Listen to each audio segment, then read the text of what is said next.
Bahkan di negara dan budaya yang sangat berbeda, sekolah masih terlihat sama. Ungkapan tersebut merupakan ungkapan yang diucapkan oleh Raiden Suga di episode 11 menit kelima pada anime tersebut.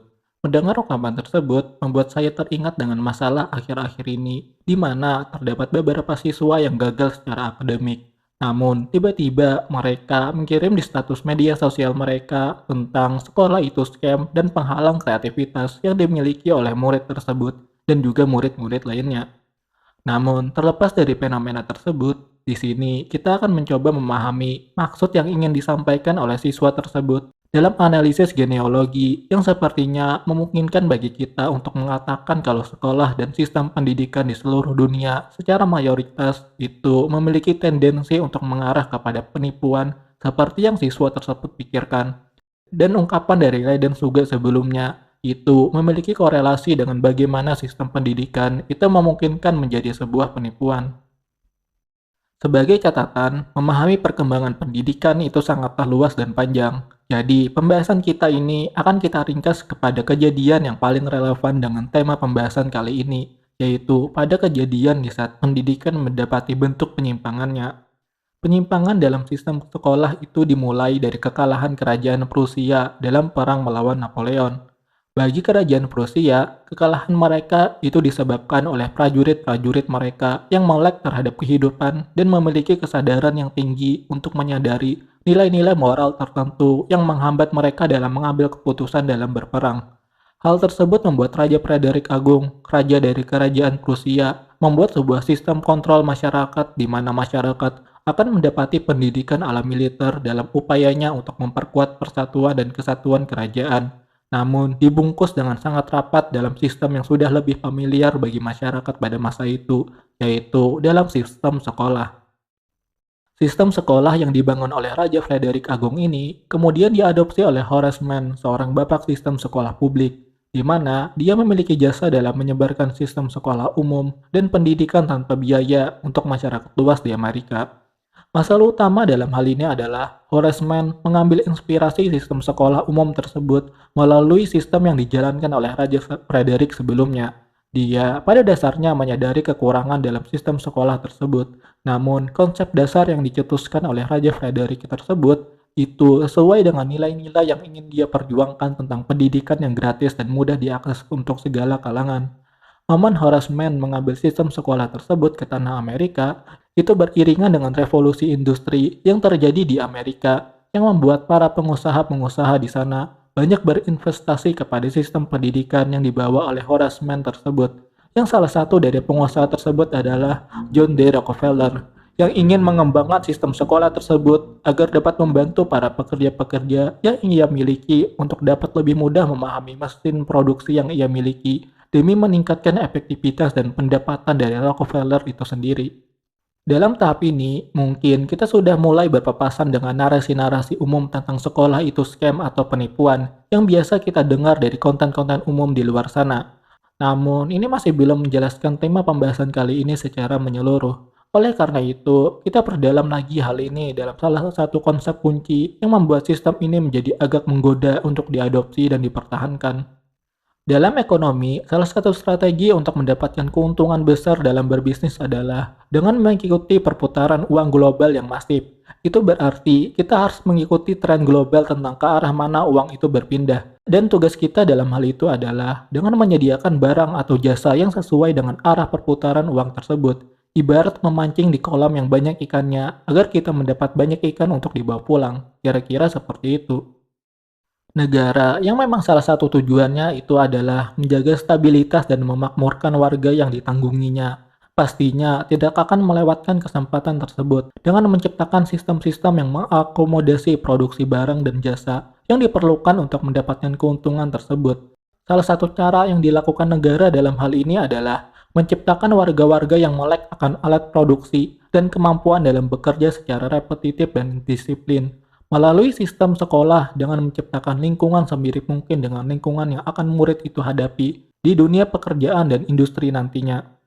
Pada akhirnya, dengan sistem pendidikan yang berorientasi pada ekonomi tersebut, membuat murid-murid yang belajar di sana tidak akan lagi mendapatkan sebuah kebenaran sejati, ketimbang hanya sebatas kebenaran yang diakui oleh industri. Hal tersebut memiliki contoh konkretnya dalam kasus yang terjadi akhir-akhir ini, di mana dalam bulan Februari 2026 terdapat perubahan makna dari kata tumbuhan sawit berubah menjadi pohon sawit. Apa yang salah dari redefinisi sawit tersebut?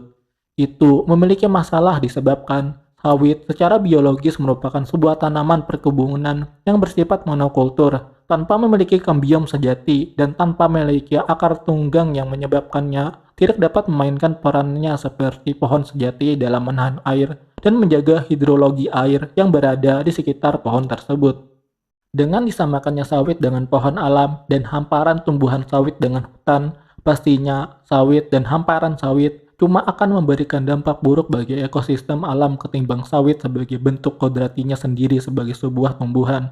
Dampaknya adalah pengusaha memiliki alasan untuk menggusur hutan alam yang menjaga ekosistem alam selama ini dan menggantinya dengan tumbuhan sawit yang sama sekali tidak dapat mengganti peran dari hutan sebelumnya. Sawit sebagai pohon ini mendapatkan legitimasi secara definisi KBBI untuk melakukan serangkaian manipulasi alam dan ekologi demi keuntungan ekonomi ketimbang menjaga keanekaragaman hayati dan ekosistem di lingkungan tersebut. Dan kegiatan manipulasi ini pastinya akan ditujukan untuk menggiring opini pemuda-pemuda yang baru memasuki jenjang pendidikan tertentu, agar pemuda-pemuda tersebut dapat patuh terhadap penyelewengan definisi ini dan tidak komplain sama sekali di saat mereka harus bekerja pada pekerjaan yang memiliki hubungannya dengan sawit. Tindakan kepatuhan ini juga memiliki contoh konkretnya yang terjadi dalam kasus korupsi kuota haji tahun 2024-2025 yang dilakukan oleh Gus Yakut selama dia menjabat sebagai Menteri Agama. Yang ingin saya bahas dalam hal ini adalah bukan tentang kasus korupsinya, namun kepasifan santri dan santriwati serta keperguruan pesantren yang tidak melakukan pengecaman yang sama kuatnya dengan kasus sebelumnya tentang penghinaan kiai dan ponpes Lirboyo. Karena pada dasarnya terdapat perubahan definisi dari kata guru atau orang alim ulama dalam teologi Islam sekarang, di mana seorang ulama tidak lagi didefinisikan sebagai orang yang berilmu, namun berubah menjadi seseorang yang menentukan masuk surga dan nerakanya seseorang. Ketidakberadaban kita terhadap mereka memberikan kepastian azab neraka kepada kita. Kepatuhan total kita kepada mereka merupakan amalan terbaik yang akan mengantar kita menuju surga. Tidak ada yang salah dari hal tersebut. Namun, definisi kaku dan totalitas itulah yang perlu kita luruskan. Dalam Islam, terdapat surah yang mengatakan kalau setiap manusia itu tidak suci dan pernah melakukan kesalahan yang terdapat dalam surah An-Najm ayat 31-32. Hasilnya adalah tidak ada seseorang yang dapat mengubah nasib orang lain jika sesuatu itu sudah ditetapkan Tuhan sebelumnya, seperti yang dijelaskan dalam surah Al-Ahzab ayat 17 dan Az-Zukhruf ayat 32. Maka sebuah kebenaran jika kita memang berlaku jahat dan kasar terhadap orang lain itu adalah dosa dan berbuat baik kepada mereka itu berganjar pahala. Namun bukan berarti mereka secara inheren itu memiliki kemampuan untuk menentukan kondisi kita di akhirat kelak. Karena kondisi kita di akhirat itu ditentukan oleh kuasa Tuhan, bukan kuasa manusia secara mandiri. Seperti salah satu surah yang mengatakan kalau bukan Nabi yang membuat kita mendapat rahmat dari Tuhan berupa agama Islam, namun, itu datang dari rahmat Tuhan itu sendiri yang diberikan kepada kita melalui Nabi seperti yang tertulis dalam surah Al-Hujurat ayat ke-17. Jadi, dalam hal ini, layaklah bagi kita untuk berlaku adil dalam pelaksanaan dan menyuarakan kebenaran, bahkan jika itu terhadap orang yang dekat kepada kita, jika mereka memang terbukti melakukan kesalahan, seperti yang dijelaskan dalam surah An-Nisa ayat 135. Dari dalil-dalil tersebut, seharusnya jelas bagi kita kalau kita harus berlaku tegas dan adil bahkan jika itu harus menyangkut dengan orang yang dekat kepada kita. Namun, masalah tentang bagaimana kita memahami ulama sekarang sepertinya membuat kita menjadi lemah dan berlaku tidak adil dalam memberi kesaksian dan hukum disebabkan takut kualat atau karma yang akan kita terima akibat menghukum ulama tersebut jika mereka kedapatan berbuat salah. Dan semua itu dimulai dari perubahan definisi tentang ulama yang membuat kita menjadi agak fanatik dalam melindungi kehidupannya. Bahkan jika kita tahu ada kesalahan pada ulama tersebut. Dan hal ini juga yang saya khawatirkan tentang perubahan definisi tumbuhan sawit menjadi pohon sawit. Disebabkan kita bisa berlaku tidak adil dan cenderung agresif dalam mempertahankan kesalahan tersebut. Dan dalam upaya melindungi diri kita dari berbuat kerusakan itu, patutlah bagi kita untuk mengembalikan sawit kepada bentuk kodratinya sendiri, yaitu sebagai sebuah tumbuhan, bukan pohon, dan berlaku adil dengan menempatkan sawit di tempat pertanian, bukan di tempat hutan konservasi. Jika kita kembalikan pembahasan ini kepada pokok pembahasan kita di awal, maka memang benar sistem sekolah dan kependidikan memiliki kecenderungan untuk menipu kita. Namun, itu tidak sepenuhnya tepat disebabkan sekolah itu jujur dengan visi mereka untuk mengangkat derajat ekonomi bagi murid-murid yang belajar di sana. Namun, tidak tepat jika sekolah mengemban beban sebagai agen kebenaran untuk memberikan pengetahuan apa adanya secara kodrati dan hakiki tanpa tendensi untuk mensinyalirkan pengetahuan tersebut demi keuntungan pribadi. Sekolah, terlebih yang dibiayai negara, pastinya akan memainkan peran sebagai alat investasi seperti yang termaktub dalam teori model manusia atau human capital theory. Dan dari teori ini juga membuat sekolah-sekolah yang dibiayai oleh pemerintah harus membuat sistem-sistem yang produktif dan disiplin dalam upayanya agar uang yang diinvestasikan negara itu mendapatkan pengembalian kembali berupa tenaga kerja produktif yang dapat menciptakan barang dan jasa yang diperlukan pasar di masa kini.